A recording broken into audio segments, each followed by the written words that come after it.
হেরোবার মিলসের আরও একটি নতুন ব্লগে আপনাদের স্বাগত জানাচ্ছি।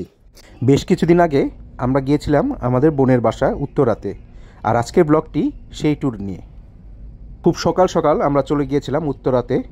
সারাদিন বিভিন্ন ধরনের আয়োজন ছিল, খাবার তো ব্যাপক খাবার ছিল, আর সাথে ছিল তাদের স্পেশাল ছাদ বাগান। আমরা খুব আনন্দ করেছি।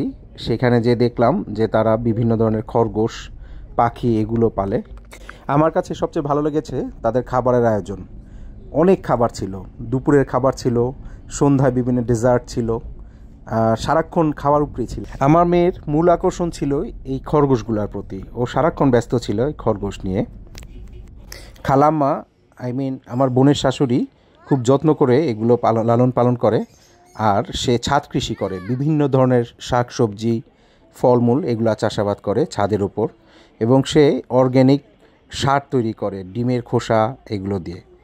তো এই জিনিসগুলো আমার কাছে ইউনিক লেগেছে যে সেইগুলো এখন এই বয়সে এত সুন্দর কাজগুলো করে। আর আমি মনে করি ঢাকায় যারা থাকেন, যাদের সুযোগ আছে, মানে কোনো না কোনো উপায়ে ছাদ কৃষি করার প্রয়োজন। এই যে খাবার পর্ব শুরু হয়ে গেছে, আমি তো অনেক খাওয়া দাওয়া করছি। সত্যি কথা বলতে সবাই খাওয়া দাওয়া করছে, আমি খুব এক্সাইটেড ছিলাম। এখন ভিডিওতে ভয়েস ওভার দিচ্ছি আর আবার খেতে ইচ্ছে করতেছে। অনেক ধরনের মেনু ছিল আমার যতদূর মনে পড়ে। বিফ ছিল, চিকেন ছিল, তারপর মাটন ছিল, তারপর বিভিন্ন মাছ ছিল, ইলিশ মাছ ছিল, রূপচাঁদা মাছ ছিল, চিংড়ি মাছ ছিল। খাবারগুলো খুব স্বাদের ছিল। এখন এডিট করছি, ভয়েস ওভার দিচ্ছি, আর বারবার মনে পড়তেছে সেই খাবারগুলোর কথা। এই যে আমি ভিডিওতে আগেই বলেছি যে খালাম্মা ছাদ কৃষি করে। এই যে দেখতে পাচ্ছেন আপনারা, বিভিন্ন ধরনের সবজি, ফল ইত্যাদি সে চাষাবাদ করে, এবং এখানে সে টোটালি অর্গ্যানিক্যালি করে, মানে কোনো ধরনের রাসায়নিক সার ব্যবহার না করেই সেইগুলো করে। আমি আমার ভিডিওতে সবসময় চেষ্টা করি কৃষিকে প্রাধান্য দেওয়ার। তো আমি চাই যে যারা ঢাকায় থাকেন এবং যাদের সুযোগ আছে তারা অবশ্যই এই কৃষির দিকে ধাবিত হবেন, অন্তত ছাদ কৃষি করবেন। সেটা হোক ফল অথবা সবজি, যার যেভাবে সম্ভব এই চেষ্টাটা সবাই করবেন। খালাম্মার ছাদ কৃষিতে আমার যেটা সবচেয়ে বেশি ইউনিক লেগেছে সেটা হচ্ছে আখ।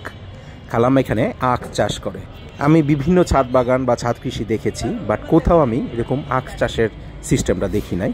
আপনাদের এটা দেখলেও হয়তো ভালো লাগবে। এই যে তারা সবাই খুব মজা করছে, এই ছাদে ছিল ম্যাক্সিমাম টাইম। সেখান থেকে বিমানবন্দর কাছে হওয়াতে কিছুক্ষণ পরপরই বিমান উড়ে গেছে, আর সবাই আমরা সেই ব্যাপারটা, ভিউটা এনজয় করেছি। ছাদে উঠে যে জিনিসটা খেয়াল করলাম সেটা হচ্ছে প্রত্যেকটা বাড়ির উপরেই সোলার প্যানেল আছে। আপনারা যারা উত্তরায় থাকেন দয়া করে আমাকে কমেন্টে জানাবেন যে এটা উত্তরার নিয়ম কিনা। তবে আমাদের বিদ্যুতের এটা একটা সেকেন্ডারি সোর্স হতে পারে। এটা একটা ভালো সিস্টেম, ভালো আইডিয়া। আপনারা চাইলে কমেন্টে আমাকে জানাতে পারেন আপনারা কে কোন ফল বা সবজি খেতে পছন্দ করেন। এই যেমন আমার পাকা আম খেতে খুব ভালো লাগে।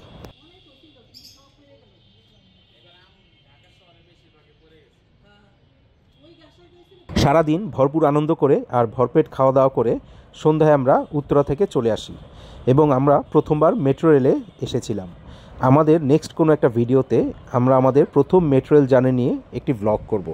সেই পর্যন্ত সবাই ভালো থাকবেন, সুস্থ থাকবেন, এবং আপনাদের প্রতি একটা অনুরোধ, আমার পেজটি ফলো করবেন এবং ইউটিউব চ্যানেলটি সাবস্ক্রাইব করবেন।